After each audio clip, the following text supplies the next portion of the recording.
Cajun Gumbo, we always use hard-boiled eggs and put them into our gumbo. And we usually try to do enough that at least one each person is eating will be able to have a whole egg to go in their bowl. And that is just, some people crack the eggs in it. This is the way I was taught to do it, and so that's how we're going to do it today. We boil our eggs first to a hard boil, and then we peel them, and then once the gumbo is done, you'll see we'll put it all in later. And we're just going to get these on to boil.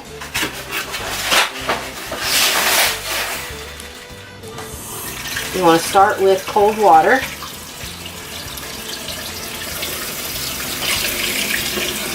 And you're going to put just enough water to cover the eggs, and then we'll put them on to boil. And usually you want to let them boil about 10 minutes. Once it comes to a full boil, we'll boil for about 10 minutes, and that will give you a hard-boiled egg.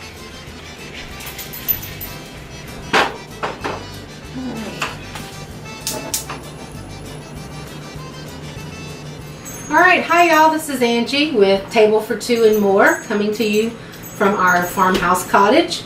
Today we're going to be making gumbo, and this is a Cajun dish, and I'm going to show you how I do it from the way I was taught back when I first started learning how to cook. My dad would teach me how to make gumbo. Mom and Dad both, actually. We're going to start with a little bit of our prep today. I'm going to use some green onions. I've got yellow onions and celery, garlic, our chicken, our sausage, and eggs. We're going to just show you what we do.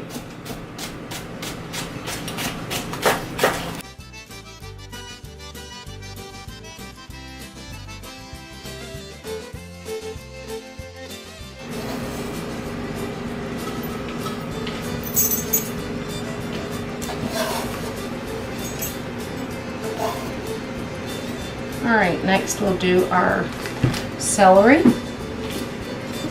And the way I like to do my celery is I cut it down the middle. And then these stalks, I usually, from the little knuckle there, I just cut that in half. It makes it easier, a better chop.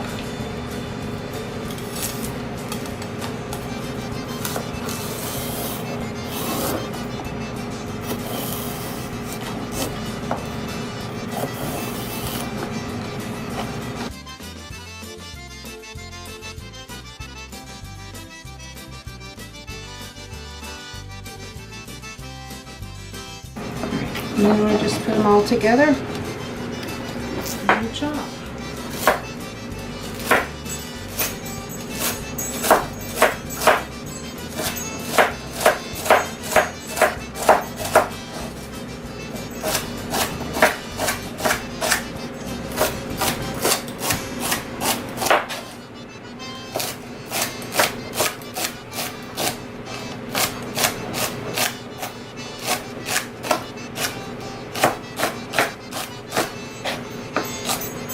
Always be careful when you're chopping vegetables or anything not to chop your fingers. The good key is to always hold whatever you're chopping with your fingers bent like this. That way you're keeping your knuckles as a guard on the knife.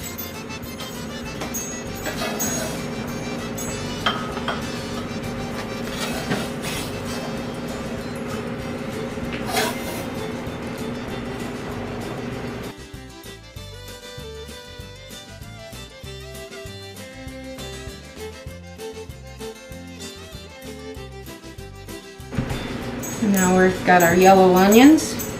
You're going to cut those in half. This. Just trim off the ugly front end. Leave your back root area onto your onions. That way you have the onions make you cry whenever you cut this off. When you cut the roots off, that's when it tends to make your eyes water. So we leave those on until the very end.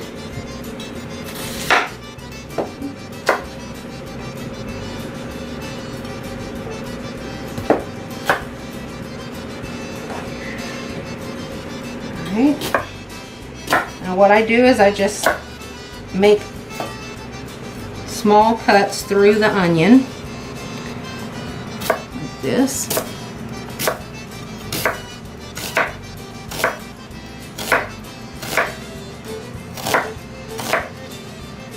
Just be careful of your fingers. And then you're going to hold it like this and just kind of go down at an angle. And that's going to give you an even better chop when you're chopping your onion. Makes it a little finer. That way your pieces are not diced so big. If you have any little bits that fall off beforehand. And then for the end, you can kind of hold it with your fingers, and therefore you've got your root. You're not losing that much of your onion by leaving that little bit of on the root.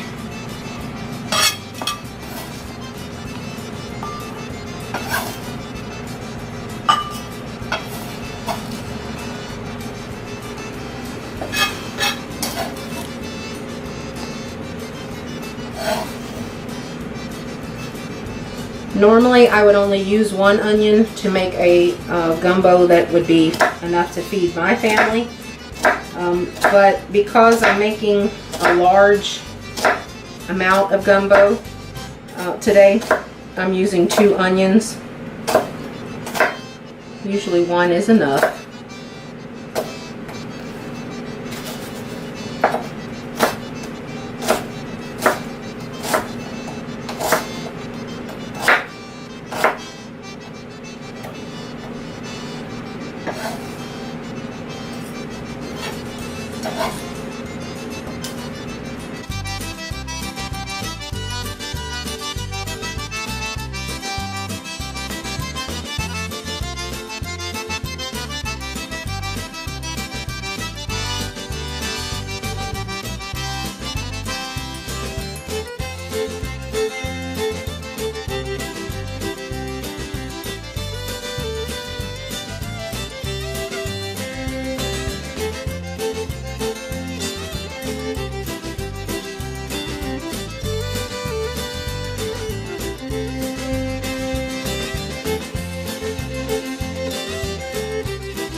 Okay, now we're going to start with our sausage, and I'm going to sharpen my knife again just to make sure that it's good and sharp before I start cutting my meat, because you do not want a dull knife cutting meat. Okay, and we're just going to use the same cutting board. We started with our vegetables, now we're going to our meats. That way nothing is contaminated. I cut my link of sausage. I just use, this is beef smoked sausage. You can use pork, you can use chicken, whatever type of sausage that you would like.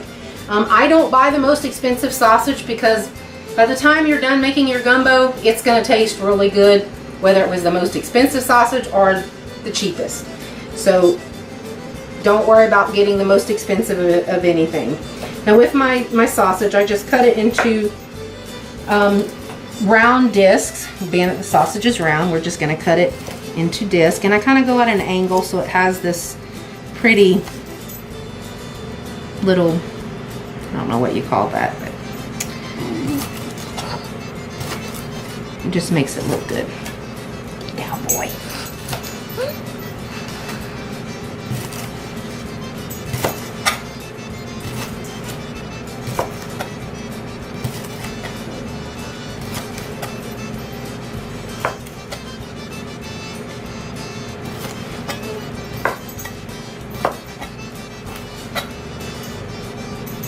Your sausage can be cut as thick as you want it or as thin as you want it.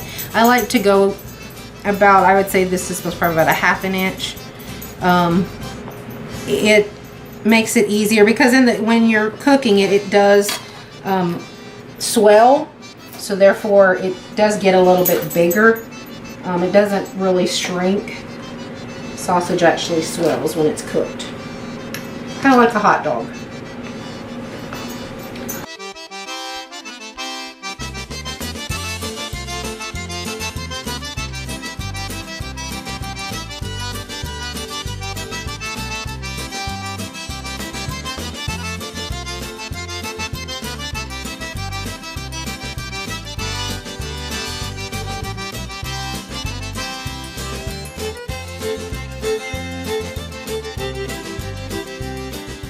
Alright, now we have our sausage. Now I'm going to sharpen my knife again.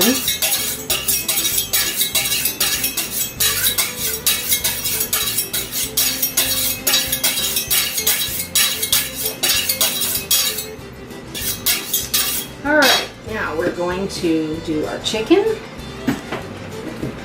What I'm going to do is I'm going to move this stuff down.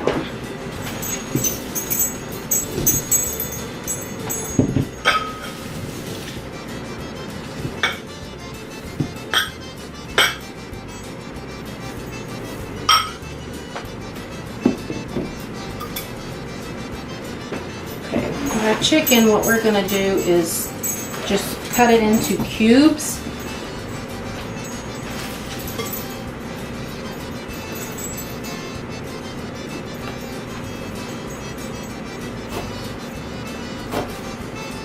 We're going to make anywhere from like a ½ inch to an inch square in our cut. You don't want, a piece of meat doesn't have to be real big. Normally I use either a whole chicken or sometimes I use chicken breast, and this is chicken breast, boneless, skinless chicken breast. But if you use like a whole chicken, you have the bones, and that gives you more stock. It gives you a good stock for your broth of your gumbo. Also, dark meat makes it have a better flavor. And this is going to have a good flavor, but using the bone and the dark meat just helps it have a better flavor in your stock. But we'll use chicken broth to get a good stock, as well as frying up the chicken in our pot and getting it ready. So some people just only eat chicken breast, so it can be done with chicken breast just as well, and still be a really good gumbo.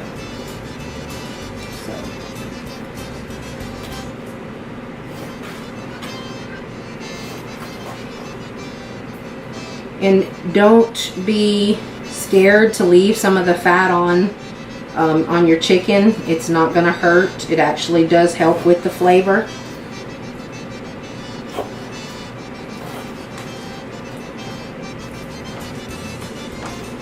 Usually when you use a whole chicken, of course, you've got the skin on, unless you actually skin it.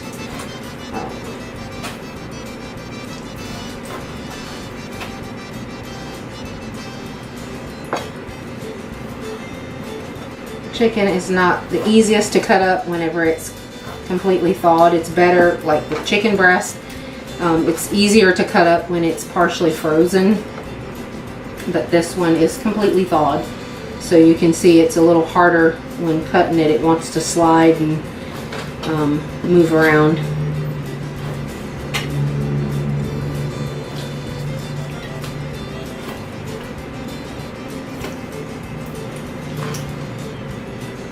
Sometimes you get those little gristle pieces, make you slide.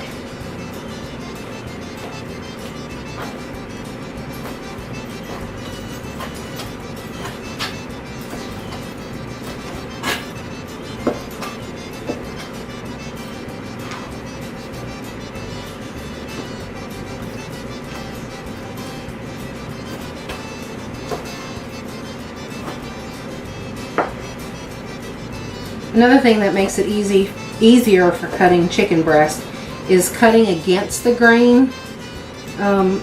If you look at the chicken breast, you'll see how that it's got this grainy look.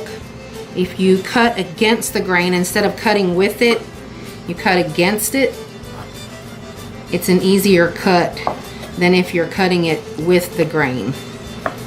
I mean, it's not, sometimes it's not bad either way, but sometimes when you get into a more gristly piece of meat, cutting it against the grain helps it and makes it easier. Sometimes, not always, but sometimes.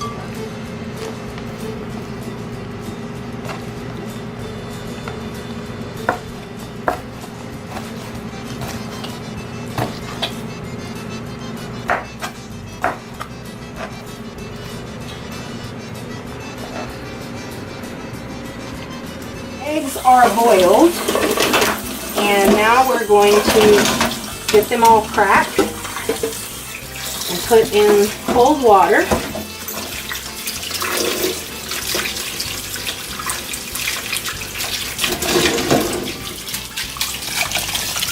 Now, just a secret for boiling eggs. You want your eggs to be considered a little on the older side to have a good boil and for them to peel easy. The fresher the egg is, the harder it is to peel. So the key with what I'm doing right now is cracking them and putting them in cold water. It's supposed to help them be able to peel easier. So I don't know if it's all, you know, just a big bunch of hoopla or if it is really actually some science to it, but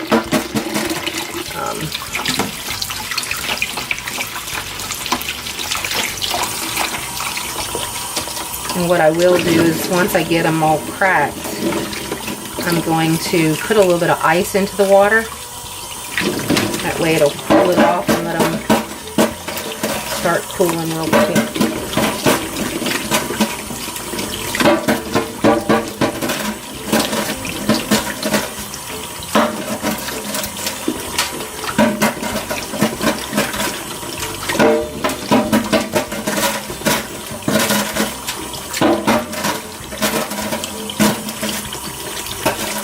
As you see, I let my sink do some work for me.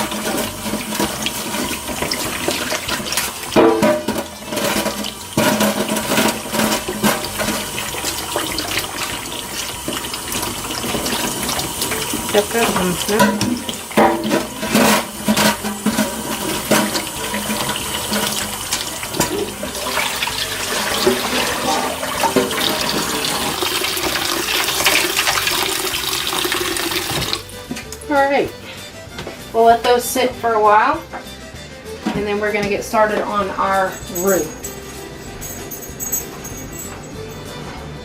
Alright, now for a roux, I use an iron skillet.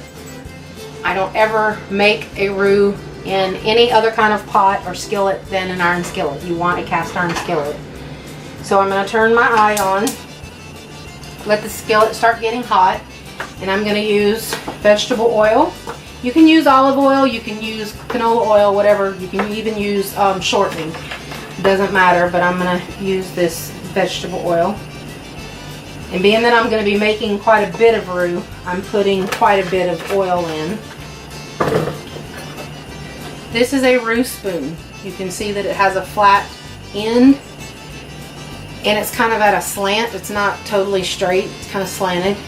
That makes it easy to rub the bottom of your skillet, because when you're making roux, you're browning the flour and you do not want the flour to burn. So you want to keep an eye on it and keep that stirred really well. Okay. And I'm not measuring. I know I should be, but I do all this by sight. I do not hardly ever cook these kinds of things by measurement.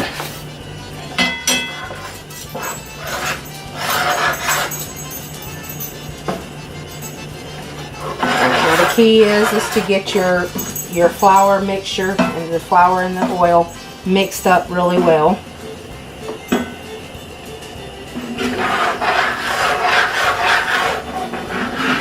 And you're most probably thinking, wow, that's a lot of oil. But I'm going to tell you what happens. When I actually get the gumbo cooked, I will refrigerate the gumbo for a day, 2 days, sometimes 3 days, depending on when I need it. The longer it sits, the better your gumbo will taste, because all of those flavors will marry. Well, what happens whenever I get this into the refrigerator, and once that gumbo gets hot, all of that oil that's on the top of that gumbo, all the oil is going to come to the top. And then whenever you take it out of the fridge, all you do is just lift those hard pieces of oil out, and then therefore you don't have any more oil left that's just floating around in your gumbo. So therefore it's not going to be too greasy. So that's how we do that. Now I'm going to turn my fire down to a medium low, because I do not want this to burn. And we're just going to let this simmer, slow cook, and give it a stir every once in a while we start working on the other parts of our gumbo. Now you'll see that it's getting kind of thick right now, and that's okay, because what happens is as it starts, I'm not exactly sure what it does. Again, the science part, I do not know. But this will thin out and get kind of a liquidy again. It's not going to stay completely solid like that. At least usually it doesn't. Now, if it doesn't thin out too much enough, then I'll just add a little bit more oil to it, because getting the ratio correct is not always the easiest. Again, because I don't measure. So I'll add a little bit more oil, but just to thin it up a little bit. Let's see.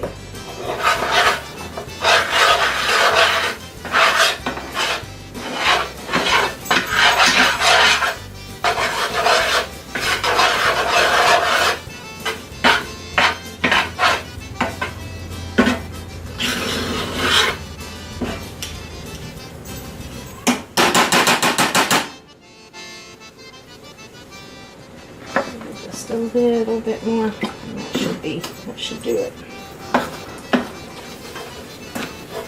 You want it to be kind of saucy. There we go. That'll be perfect.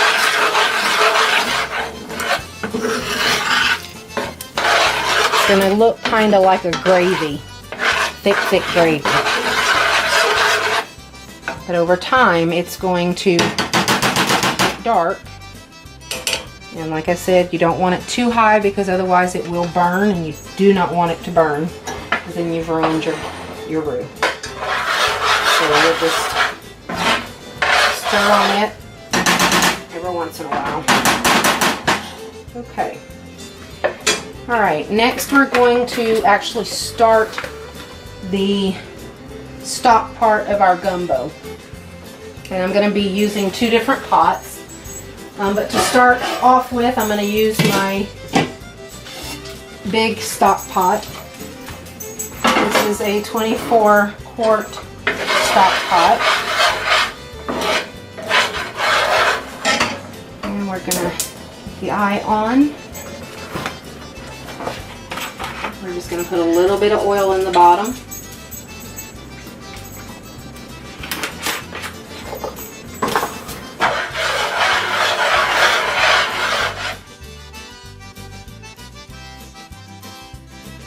I've got my stock pot on medium.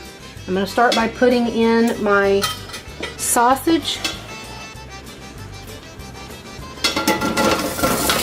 We're just going to let that kind of fry.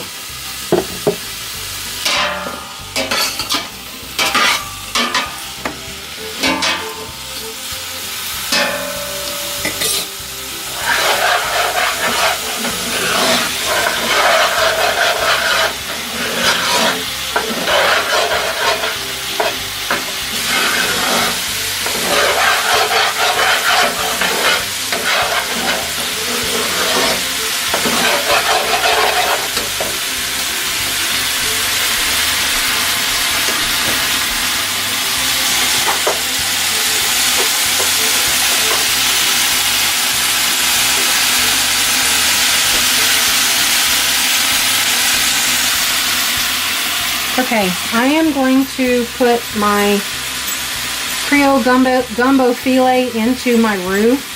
And the reason we do this is because if you put your filet straight into your gumbo, sometimes it turns a little slimy if you put too much. And so if you put your filet into your roux, it keeps your roux from, well, it doesn't keep the roux, it keeps the filet from getting slimy, turning slimy. Filet is made from sassafras leaves off of a sassafras tree. You can drink sassafras, make tea out of sassafras leaves, or dry them and then make them into gumbo filet.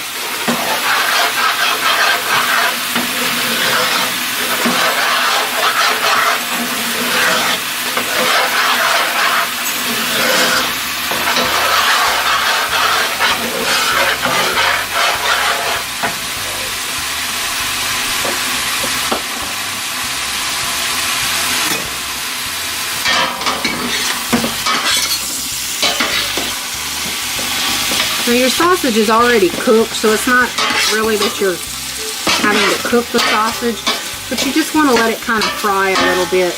It just helps with the flavor of it.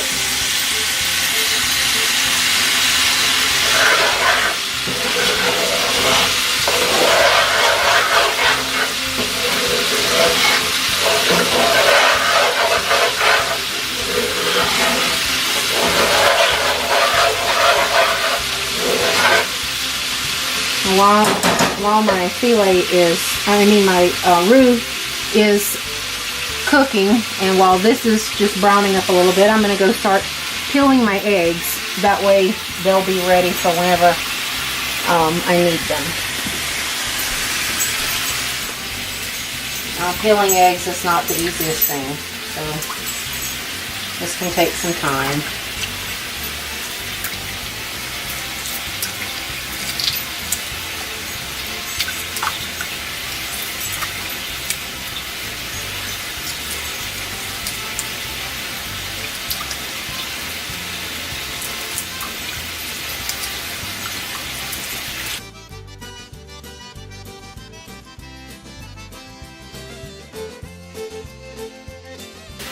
Whenever you make your gumbo and you put your hard-boiled eggs in it, the eggs, the white of the egg is actually going to take on the flavor of the gumbo broth, and it's going to take on a brown sort of color.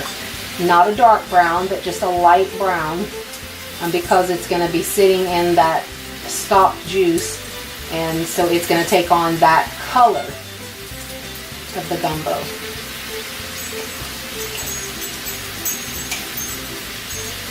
You can see that our sausage has cooked down a little bit. They're not totally fried because we've got quite a bit of juice in there, and that's what happens with sausage. But we're going to go ahead and take them out.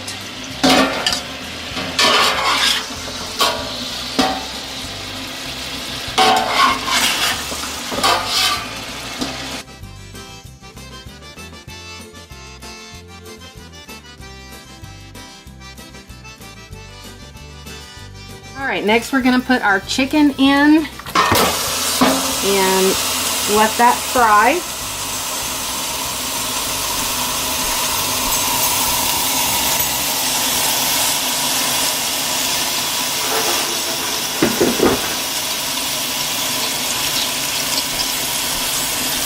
And I think what we're going to do is we're going to fry this in two different batches. That way, hopefully it won't take quite as long. Now I'm going to put Tony's Creole seasoning on my meat.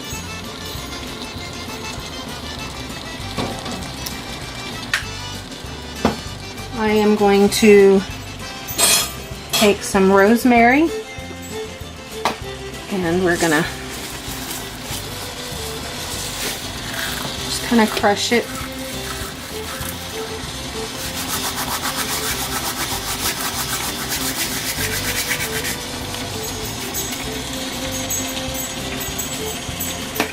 And we've got thyme.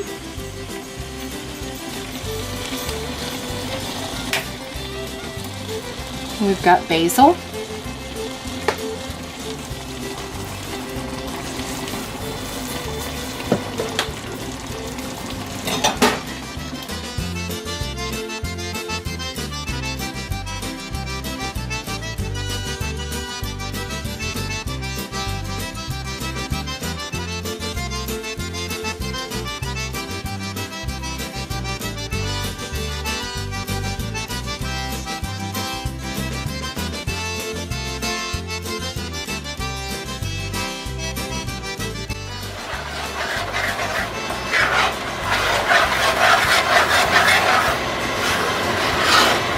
Okay, so I'm just going to go ahead and turn it off.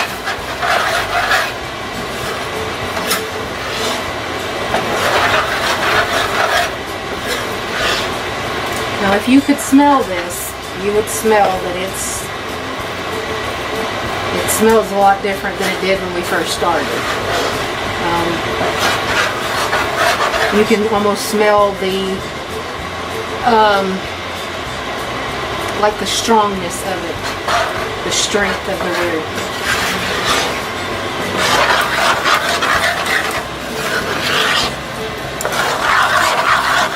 Now the thing is with the cast iron skillet, because even though I've turned the fire off of it, it's still cooking because it's in cast iron, it's hot. So you want to keep stirring it during this time while it cools off a little bit. And we don't have to let it cool off a whole lot. Usually you want your stock to be boiling. This pot I added 3 gallons of water to. This pot I added 1 gallon of water. And it's just a pretty broth right now. That's good stock. And once I put the roux in it, then that's when it's going to get its dark color. Okay, now I'm going to add some of this roux to this smaller pot, and you hear how it sizzles. That is normal.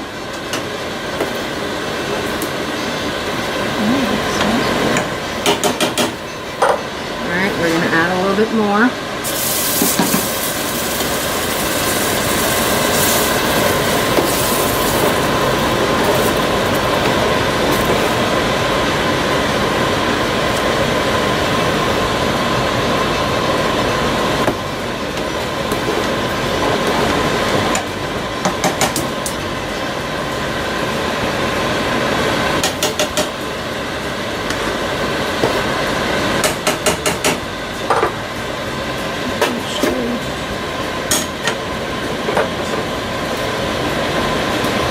Put just a little bit more in it.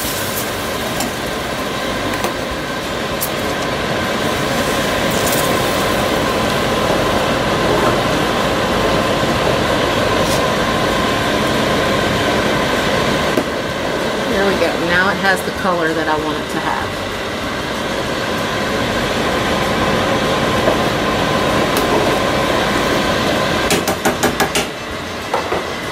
Now this one is not boiling just yet. I mean, it is boiling a little bit. You can see that it's working on it, but it's not quite at a full roll boil yet.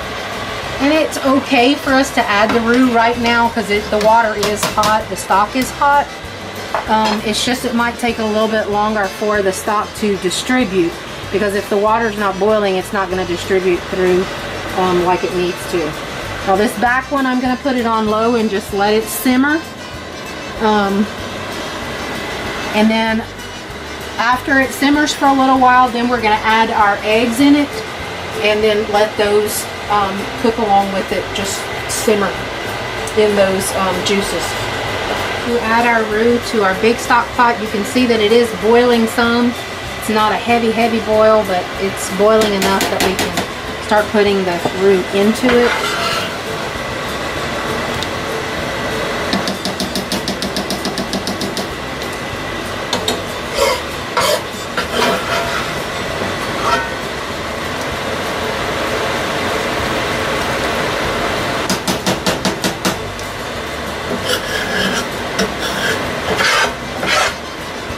I'm going to add a little bit of seasoning salt to it.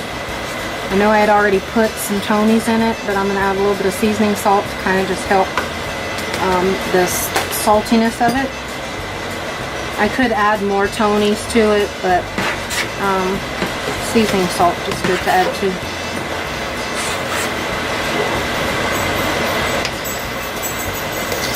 Alright, now what we're going to do is just let this boil for a while.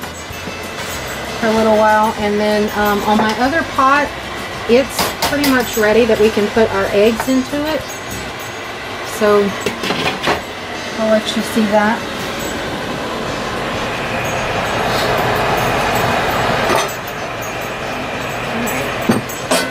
We've got our boiled eggs. We're just gonna let them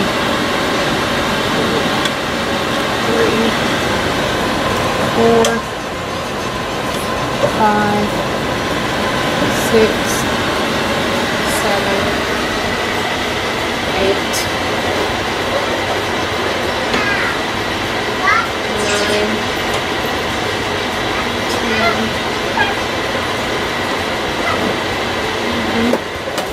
Alright, so I've got 11 eggs in that one, and they'll just start taking on the color of that gumbo before long.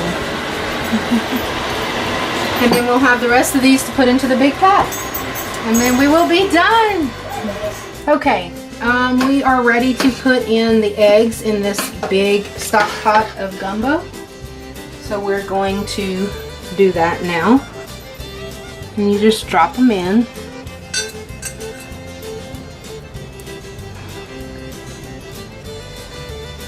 Oh, there's an eggshell.